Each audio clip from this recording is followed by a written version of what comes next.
Beautiful people, welcome back to mini vlog. Sweets తినే వాళ్ళకి పాలకోవా అంటే చాలా ఇష్టం ఉంటుంది కదా. ఇప్పుడు నేను ఎలా చేసుకోవాలి యూకేలో ఈజీగా అనేది చూపిస్తాను. జస్ట్ 2 ఇంగ్రీడియంట్స్ ఉంటే సరిపోతుంది. ఒకటి ఘీ అండ్ ఇంకొకటి రికోటా. అది టెస్కోలో దొరుకుతుంది మనకి.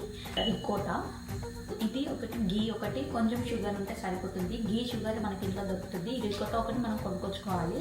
ఇప్పుడు ఎలా చేసుకోవాలనేది ఈజీగా చూపిస్తాను. ఫస్ట్ ప్యాన్ పెట్టేసుకొని ఘీ వేసేసుకోవాలి. ఘీ హీట్ అవ్వగానే రికోటా వేసేసుకోవాలి. ఈ ప్రాసెస్ మొత్తం మిక్స్ చేస్తూనే ఉండాలి. కొంచెం థిక్ అవ్వగానే యాలకులు ఇంకా షుగర్ వేసేసుకోవాలి మీ టేస్ట్కి తగ్గట్టు. ఇలా దగ్గరికి అవ్వగానే ఇంకా స్టవ్ ఆఫ్ చేయాలి. రెడీ అయిపోయినట్లే పాలకోవా రెడీ.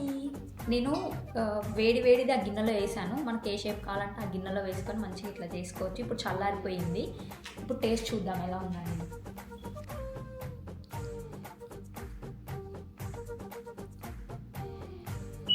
చాలా బాగుంది.